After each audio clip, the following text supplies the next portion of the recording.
The flight was calm. Passengers asleep, lights dim, clouds whispering outside. Then, without warning, a jolt shook the cabin. The oxygen masks dropped. Panic spread. The flight attendant rushed down the aisle, shouting orders, her voice trembling. She spotted a black woman in a leather jacket, sleeping peacefully near the window. "Ma'am, wake up! This is an emergency!" She barked. The woman stirred slowly, calm as the sky before a storm. Her voice was steady, eyes sharp. "What kind of emergency?" "The pilot's down." The attendant blurted. "Do you even understand what that means?" The woman stood up, straightened her jacket, and whispered just loud enough for everyone to hear, "Yes. I'm a Top Gun pilot." The entire cabin fell silent. Her name was Captain Maya Rivers, a decorated Air Force pilot who had flown missions most people only saw in movies. After years of serving her country, she was finally heading home for her first real vacation in almost a decade. No cameras, no medals, no uniform, just a quiet flight, a worn-out leather jacket, and a book she never got to finish. The world saw only what it wanted to, a black woman in economy class, sitting alone by the window. No one noticed the faint scar along her wrist, the one she got pulling a fellow pilot from a burning jet. No one imagined that beneath her calm smile lived the instincts of a warrior, trained to survive the impossible. When turbulence hit, the passengers screamed, some prayed, and others froze. The flight attendants scrambled, their practiced calm unraveling. Somewhere in the cockpit, a mayday call crackled and died mid-sentence. Maya kept still, her mind sharp.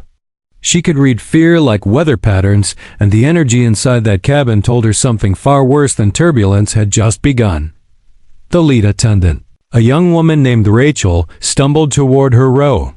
Her voice cracked under pressure as she shouted, "We need help." The captain's unconscious, and his co-pilot too. Passengers gasped. Rachel's eyes landed on Maya, the only one not panicking. "Ma'am, please stay seated," she said, mistaking composure for ignorance, but when Maya finally stood, the light hit the dog tag chain still tucked beneath her jacket. She looked at Rachel and said calmly, "Show me the cockpit." Rachel blinked, confused, but something in Maya's tone made her obey. As Maya followed the flight attendant down the aisle. The cabin shook again, trays fell, lights flickered, and a baby started crying somewhere in the back. The sound of fear was everywhere. Gasps, whispered prayers, muffled sobs. But Maya's steps were steady, her eyes calculating every detail like a seasoned pilot assessing damage mid-air. When she entered the cockpit, the smell of burnt circuits and oxygen filled the air. One pilot slumped forward, unconscious, while the co-pilot twitched weakly, barely breathing. Warning lights flashed like red fireflies across the console. The radio was dead. Rachel's hands trembled. We can't reach the tower," she stammered. "No one's answering." Maya leaned over the controls, her mind instantly switching into command mode. Autopilots disengaged. Altitudes dropping. We're losing pressurization. Rachel's eyes widened. "You know this stuff?" Maya didn't answer. Instead, she reached for the headset, checked the emergency frequency, and started flipping switches like muscle memory. "Who are you?" Rachel asked, voice barely above a whisper. Maya finally looked at her, calm, composed, unshaken. "I'm Captain Maya Rivers. United States Air Force, retired. Top Gun." The words hung in the air like a revelation. Rachel froze, eyes wide in disbelief. You're serious?" "Either help me or move," Maya said sharply. That tone, crisp, commanding, left no room for argument. Rachel snapped out of her daze and started reading the emergency checklist as Maya took the captain's seat. Her hands moved fast, controlling the yoke, stabilizing the pitch. The plane lurched, then leveled. A chorus of relieved gasps echoed through the cabin. Passengers could feel the sudden steadiness, though they had no idea who had saved them. "Okay," Maya muttered. "We've got 162 souls on board. Engines at 70%, hydraulics failing on the right side. We've got maybe 20 minutes before this bird gives out." Rachel swallowed hard. 20 minutes? "Unless we find a runway, or make one," Maya said, half to herself. They managed to re-establish partial communication with air traffic control. A faint voice crackled through, Flight 228. Identify yourself. Who's flying the aircraft? Maya pressed the transmitter. Captain Rivers, U.S. Air Force, acting pilot. I have control of the aircraft. There was a long pause, then disbelief on the other end. Ma'am, you're not listed as crew. How? Doesn't matter, Maya cut in. Just clear me a runway. The controller's voice turned serious. Copy that, Captain. Runway 24L is being cleared. In the cabin, Rachel moved between rows, calming passengers. A middle-aged man muttered, Figures. We're doomed. A woman whispered, She's black. What does she know about flying? Rachel snapped back, louder than she meant to. That woman just saved your life. Maya didn't hear it, but if she had, she wouldn't have responded. She didn't fly for applause. She flew because people needed to make it home, and she wasn't going to let fear decide who lived and who didn't. The city lights appeared below like scattered stars. Maya exhaled slowly. All right, girl, she whispered to herself. Let's bring them home. The storm outside was raging now. Lightning cracked across the clouds, painting the cabin in flashes of white and blue. The passengers clung to their seats, whispering prayers, unaware that the woman in the cockpit was fighting not just gravity, but years of judgment that told her she didn't belong up there. Maya's knuckles were white on the controls, sweat running down her temple. The aircraft shook violently as another gust hit from the left. Warning alarms screamed in the background, hydraulic pressure dropping. Rachel shouted, Then we fly manual, Maya replied, voice steady, the voice of someone who danced with death before and refused to lose this time. Runway in sight. Came the call from air traffic control. Maya took a deep breath. The lights of the city blurred below, and through the storm, the thin gray strip of the runway appeared like salvation. But the wind was cross, hard, unpredictable. She adjusted the yoke gently. Easy now. You're not a fighter jet. You're a family bird.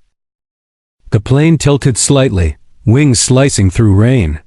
Every second stretched like eternity. Passengers screamed as they saw the ground rushing up, too fast, too close. Pull up. Rachel cried. I've got it, Maya said, calm as ever. She eased back, trusting the aircraft, trusting herself. The wheels kissed the tarmac hard, bouncing once, twice, then screeched as the brakes locked. The plane shuddered. Then slowed. And then silence. For a heartbeat, no one moved. The rain tapped softly against the windows, the engines whined down, and the passengers realized they were alive. A slow clap began from somewhere in the back.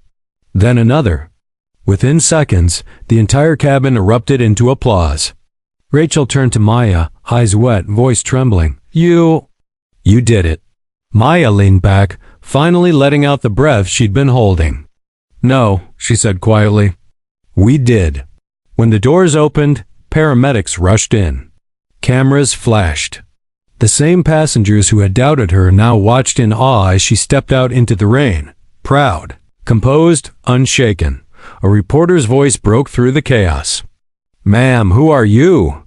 She smiled softly, adjusting her jacket.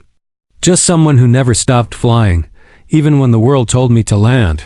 The storm had passed, but its memory lingered in the trembling hands of passengers, in the broken silence of those who had doubted her. The aircraft rested safely on the tarmac, bathed in flashing red and blue lights. Fire trucks lined the runway, but there was no fire left to fight. Only awe. Maya walked out last, her jacket soaked, hair clinging to her face. Cameras followed her like a shadow. The same flight attendant who had shaken her awake now stood frozen, unsure what to say. I misjudged you, Rachel whispered, tears in her eyes. I just saw what the world taught you to see, Maya finished softly.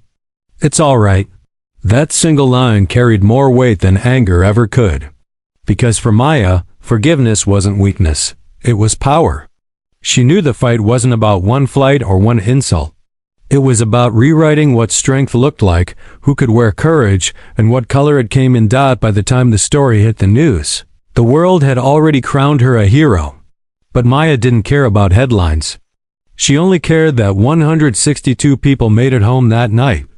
People who would now think twice before judging the next black woman they saw sitting quietly. Unseen, underestimated.